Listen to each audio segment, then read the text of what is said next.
Okay, folks, it's your buddy Mike Messier. I just saw the Royal Hotel film. This is a Mike's Instant Movie Review. I'm actually outside the wonderful movie theater. I just saw this film. If you know me, if you don't, I do these instant movie reviews with the sincere hope that you and your kindred spirits would consider going to the films. The movie industry always needs the support of the paying patron like me, like you, like everybody else. So now let's discuss this film. What's it all about, Mikey?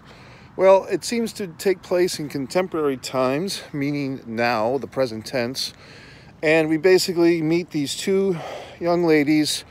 I think they're about 22 to 24 years old. It seems like they're recent, either college graduates or just girls of that age. 23 to 24, perhaps. Working girls, not prostitutes, but girls that work for a living. They're not trust fund babies. They're not debutantes. They're working girls. They're girls with jobs. They're paying their bills. And we first meet them on this boat, okay, like this cruise ship.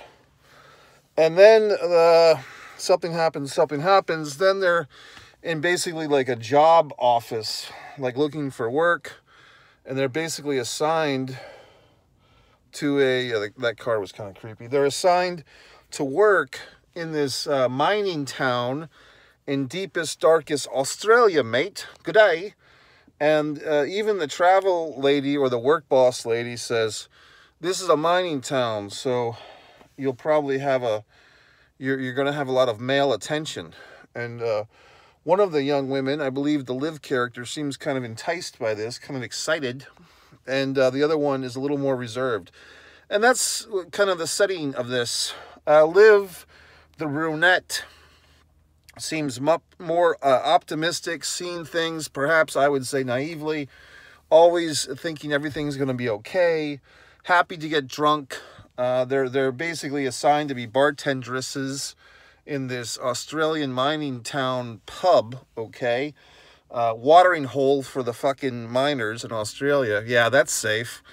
And the other one, Hannah, the blonde, is a bit more reserved, a bit more frightened, to use her word.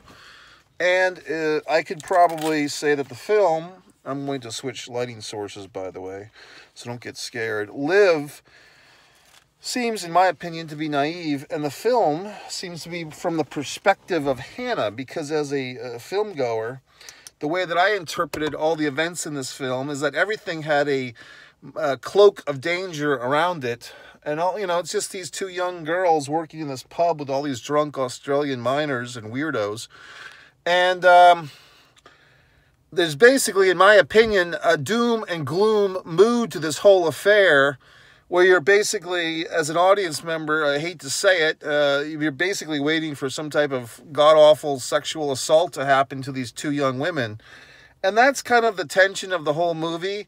So that's why it's kind of, in a sense, it's hard to enjoy the movie, because you're just basically waiting for the assault to happen. Like, okay, one of these girls going to get in some peril with these creeps. You know what I mean? So it's kind of hard, because there are some lighter moments in this film where the girls do have some nice moments, but even when they have the nice moments with these Australian people, you just kind of like get this wrenching feeling in your stomach, like, these girls at any moment could be assaulted by these asshole fucking weirdos. So it's hard to enjoy the film, or the beauty of the outback, or the singular kangaroo we get to see. We only see one kangaroo. It's really, at least for me, it was hard to really see this movie as anything else than a cautionary tale.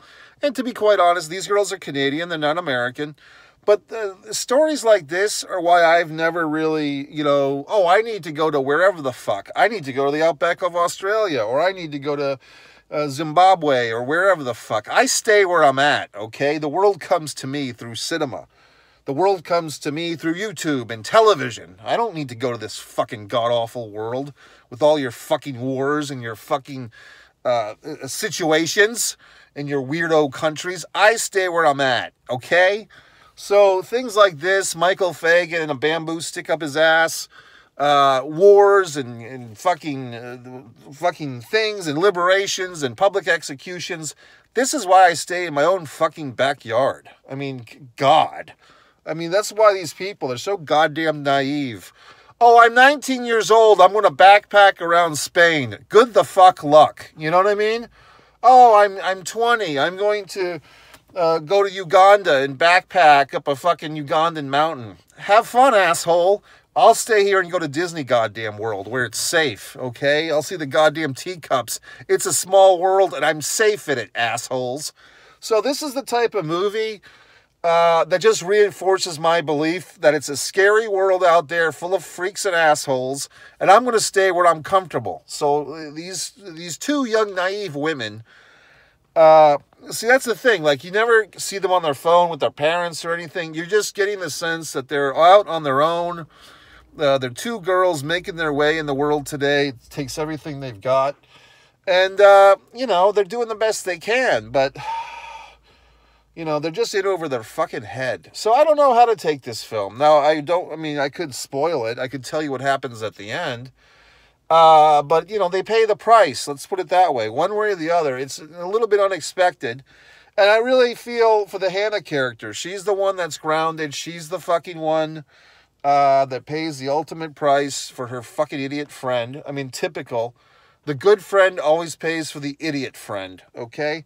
So this movie, if anything, it should be a warning. People that have teenage girls or even teenage sons or whatever the fuck, and if they have that wanderlust in their system that they got to go out and see this and got to go out and see that, and I'm not going to be happy till I'm dead, show them a film like this and say, hey, you know, take your goddamn chances. I mean, you know, here's a fucking PlayStation 6 or whatever the fuck. Why don't you play that for a goddamn thrill?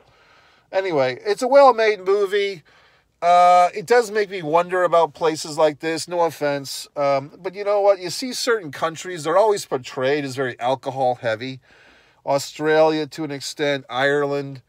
They're always seen as these places where there's nothing better to do than get drunk because the living's so miserable and horrible. So I don't know what to tell you. But, I mean, I don't know if I like this movie or not. It was well made. It gave me kind of queasy stomach in the belly. You know, queasy belly, because it's just like you're afraid. So the acting was good and so forth. The girls in the movie, the Liv and the Hannah actresses, were both competent, both attractive young women. And the Australian weirdos played Australian weirdos quite well. All right, folks, I'm going to get the fuck out of here. There's some weird situations going on in this parking lot. I don't like what I'm seeing. This all seems very convoluted. But if you need a movie to show people reasons why not to go anywhere, stay at home, if that's Canada, if that's wherever the fuck. Blossom in the fucking pottery that you're born in or whatever the fuck. Don't travel. It's not worth it. Stay home.